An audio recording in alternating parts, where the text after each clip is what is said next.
Pope's Creek, Westmoreland County, Virginia, February 22nd, 1732. You are born the fourth child of Augustine Washington, a tobacco planter, and Mary Ball Washington, his second wife. Augustine owns 10 slaves on the day of your birth. The house is a modest frame structure, not the great plantation house legend will later imagine. Augustine is gone before you are 11. April 12th, 1743. Fever takes him in less than a week. He leaves you 10 slaves, a tract of land called Ferry Farm, and a debt. Your older half-brother, Lawrence, 14 years your senior, becomes the figure you study. Lawrence has a straight back and a controlled voice. He never repeats a sentence. He served under Admiral Vernon in the Caribbean. He named his estate after that man, Mount Vernon, 18 miles south of Alexandria. You will inherit it. You do not know this yet. Your formal schooling ends at roughly age 15. No college, no grand tutors. You teach yourself geometry by copying 110 surveying exercises into a notebook. Your handwriting at 14 is already careful, deliberate, slightly too large for the page. You copy out 110 rules of civility from a Jesuit text. Rule 1. Every action done in company ought to be done with some sign of respect to those that are present.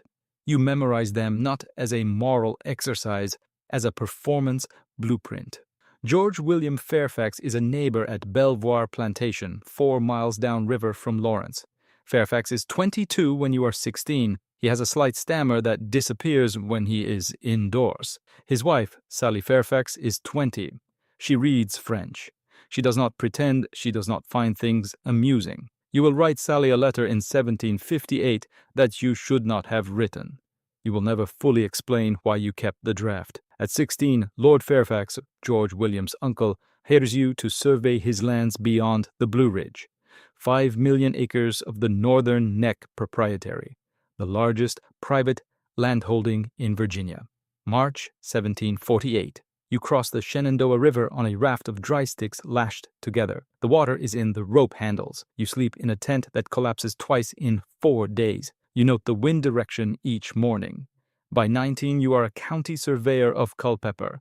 The pay is tobacco, not coin. Lawrence is dying. Tuberculosis. He goes to Barbados in 1751 seeking warmer air. You travel with him. It is the only time you leave North America in your life. In Barbados, you contract smallpox. The fever lasts 3 weeks. Your face scars. The scars are visible at close range for the rest of your life. Portraits omit them. Lawrence dies in July 1752. He is 34 years old. You are 20. You inherit Mount Vernon after his widow remarries. You do not wait long to file the claim. 2,500 of your 12,000 men die of disease and exposure. Not one in battle. You volunteer. You are 21. You speak no French. December 1753. You travel 500 miles through winter forest to Fort Le Boeuf near present-day Erie, Pennsylvania. Christopher Gist rides with you, 51 years old former trader missing the nail on his left thumb. Gist never narrates. He points at things and waits. At one crossing, a raft capsizes. You fall into the Allegheny River in December water. You do not document panic. You document the distance to the nearest shore, 40 yards. The French at Fort Le Boeuf give you brandy and a polite refusal. You transcribe their answer word for word. Back in Williamsburg, Dinwiddie publishes your report. It is the first document to bear your name in print. 1754. Dinwiddie sends you with 159 men to build a fort at the forks of the Ohio. The French have already taken the forks. They have 1,000 men. You have 159. May 28th. 1754. You lead a pre-dawn attack on a French patrol near Jumonville Glen. 33 men, 15 minutes. 10 French soldiers dead, including their commander Joseph de Jumonville. This is your first combat. You write to your brother John Augustine. I heard the bullets whistle, and believe me, there is something charming in the sound. King George II reads that letter. He is not charmed. July 3rd, 1754. Fort Necessity. Rain fills the trenches. Half your men are sick. You surrender. The document you sign, written in French, contains the word assassination applied to Jumonville. You sign it. You claim later you did not understand the translation. It is the only surrender of your military career. 1755. General Edward Braddock arrives from England with 1,400 British regulars. Braddock is 60 years old. He has never fought in a forest. July 9th, 1755, the Monongahela. Braddock's column walks into a French and native ambush. Braddock takes 4 bullets before he falls. He dies 4 days later. You have 2 horses shot under you. 4 musket balls pass through your coat. None touch your body. You organize the retreat. 456 British soldiers are killed. You are not one of them. A Presbyterian minister, Samuel Davies, calls you a heroic youth, whom Providence has hitherto preserved in so signal a manner. You do not believe in Providence as theology. You believe in it as pattern. 1758. You command the Forbes Expedition's Virginia Regiment, 1,000 men, 3 months of road building through Pennsylvania. The British take Fort Duquesne without a battle. The French burn it themselves and leave. You have no great victory to claim. You resign your commission in December 1758. You are 26 years old. You believe your military career is finished. Planter and politician to 1759 to 1774. January 6th. 1759. You marry Martha Dandridge Custis in her home county of New Kent. Martha is 27. A widow, she owns 17,500 acres and 300 slaves through her late husband's estate. She is 5 feet tall. Her hands are always slightly warm. She calls you Papa in letters, not with irony. She has 2 living children, Jackie, 4 years old, Patsy, 2. You adopt both legally. You have no biological children. You will never know why. Doctors in the 1750s likely damaged your reproductive system when treating you for pleurisy. No one says this directly.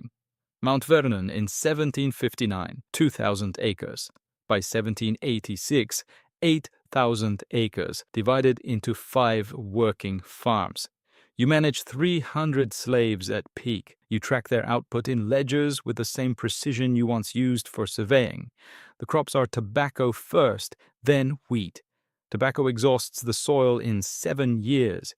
You learn this the expensive way. You order goods from London, mirrors, wallpaper, shoes, wine, and receive inferior versions of what you specified. By 1764, you are 1,800 pounds in debt to British merchants. This number does not decrease. The debt is structural. British creditors set the prices. Virginia planters cannot negotiate. Patsy Custis has epileptic seizures starting around age 12. Iron rings, purges, electric machines. Nothing works. June 19th, 1773. Patsy seizes at the dinner table and dies within 2 minutes. She is 17. Martha does not leave the house for weeks. You write no letters for 11 days. Jackie Custis grows up careless with money. He owes debts at 18 that you quietly pay. You serve in the Virginia House of Burgesses starting 1758. 14 years of committee work. You do not speak often in debate. When you do, men stop adjusting their papers. 1769. You introduce a resolution boycotting British goods. You are not yet thinking of independence. You are thinking of the debt. The Boston Massacre is 1770. The Tea Act is 1773. The Intolerable Acts close Boston's port in 1774. September 1774. Philadelphia. The First Continental Congress. 56 delegates from 12 colonies. You wear your old Virginia militia uniform to the sessions. You are the only delegate who does this. John Adams notices. He writes about it in his diary that evening. April 19th, 1775. Lexington and Concord. 8 militiamen dead before breakfast. June 15th, 1775. The Second Continental Congress votes to create the Continental Army.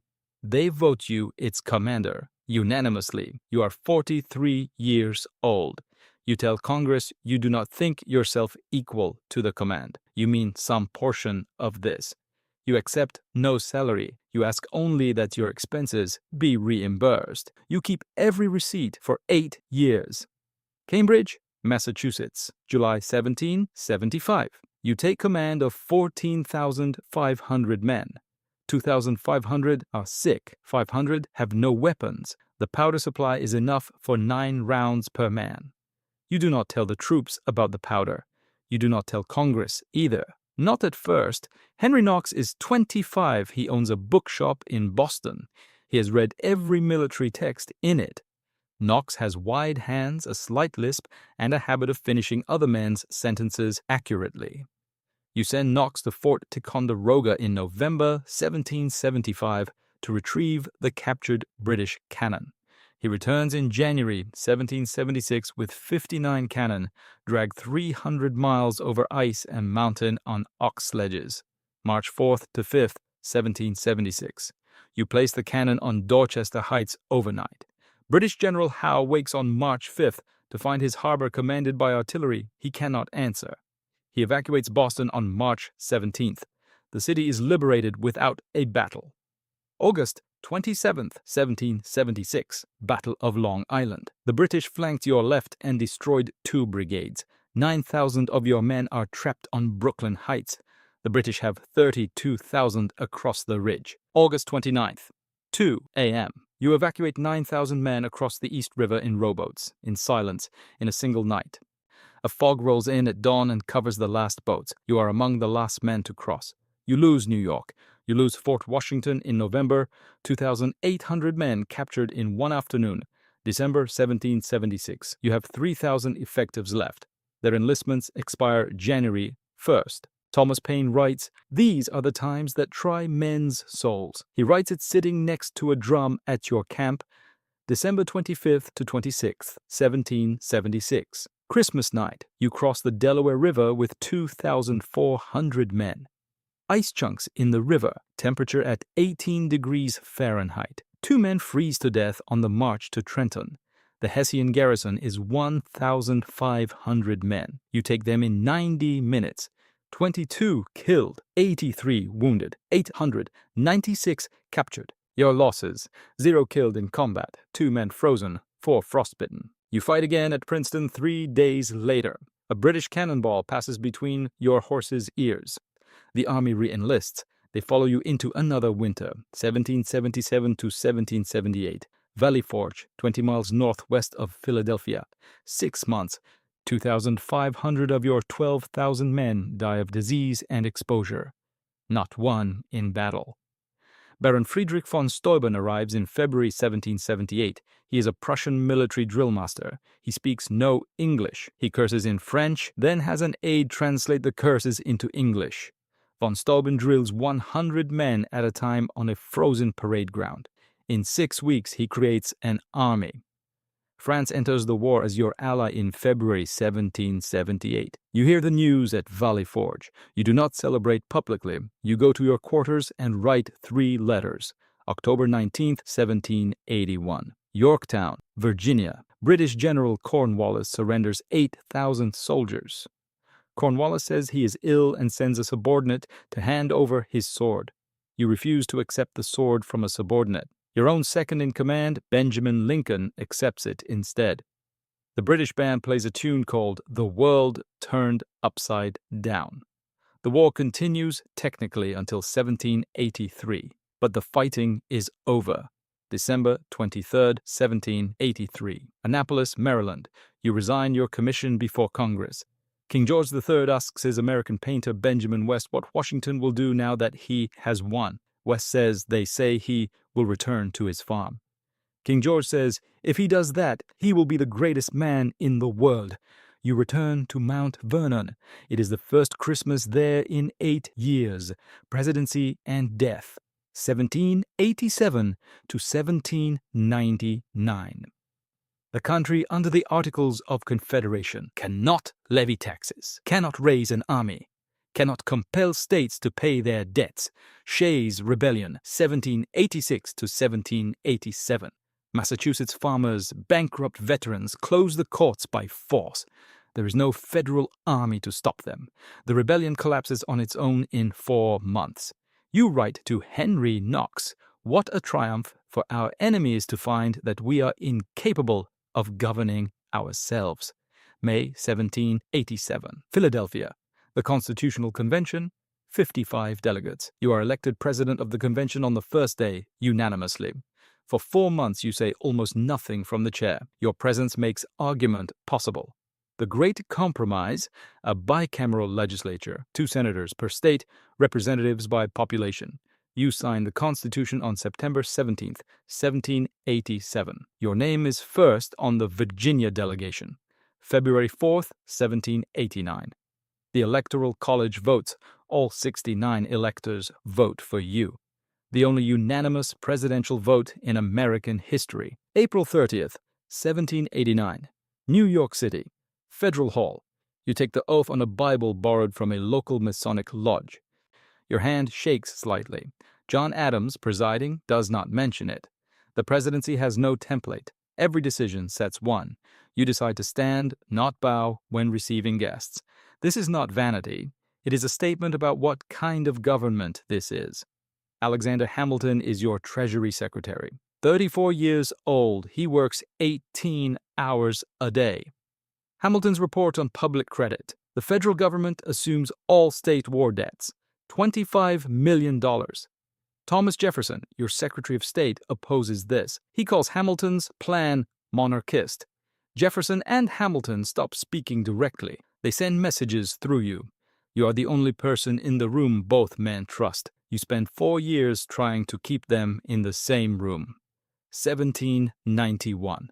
The Bill of Rights is ratified. 10 amendments. You lobbied privately for their passage. 1791. The First National Bank opens in Philadelphia. Jefferson calls it unconstitutional. Hamilton disagrees. You sign the bank bill. You choose Hamilton's interpretation of federal power over Jefferson's. 1793. France executes its king and declares war on Britain. Americans split into factions over whose side to take. You issue the Proclamation of Neutrality unilaterally. Congress is in recess. You do not wait. 1794. Western Pennsylvania. Farmers resist the whiskey excise tax. 500 armed men gather near Pittsburgh. You call up 13,000 militia from 4 states, the largest federal force assembled since the Revolution. You ride at the head of the column part of the way. You are 62 years old. Your back hurts on horseback. The rebellion dissolves before you arrive. 2 men are convicted of treason. You pardon both. 1795. The Jay Treaty with Britain. You surrender legal claims to compensation for seized American ships. The House of Representatives demands to see the treaty's negotiating documents. You refuse. You cite executive privilege. It is the first use of that phrase in American governance. Jefferson leaves the cabinet in 1793. Hamilton leaves in 1795. 2 parties form around their arguments. You despise parties. You call them factions. You believe they will destroy the republic. You are, by 1796, universally hated by one side or the other for almost every decision you have made. September 19th, 1796. The farewell address is published in a Philadelphia newspaper. You do not deliver it as a speech. You warn against permanent foreign alliances, against regional factionalism, against parties. Hamilton drafts portions. James Madison drafted an earlier version in 1792. Your final edits are the ones that remain. March 4th, 1797. John Adams is inaugurated. You attend. You are smiling in a way Adams finds unsettling. You return to Mount Vernon, the second time you walk away from power. Voluntary, complete. 1798. Quasi-war with France. President Adams calls you back as commander of a provisional army. You accept, conditionally. The war never fully materializes. You never take the field. You spend 14 months reviewing officer lists. December 12th, 1799. You spend 5 hours on horseback inspecting Mount Vernon's farms in freezing rain and sleet. You come inside wet. You refuse to change clothes before dinner. You say you do not have time. That evening, you develop a sore throat. By midnight, it is severe. December 14th, 1799. 3 doctors attend you over 16 hours. They remove 80 ounces of blood, 5 pints. The bleedings weaken you faster than the infection. The doctors do not know this. At 10 p.m., you say, "I am just going. Have me decently buried, and do not let my body be put into the vault in less than 3 days after I am dead." You ask this because you fear being buried alive. This is a common fear in 1799. It is a rational one. You die at 10:20 p.m. You are 67 years old. Mount Vernon, the Potomac River visible from the upper window. This is the last thing you own.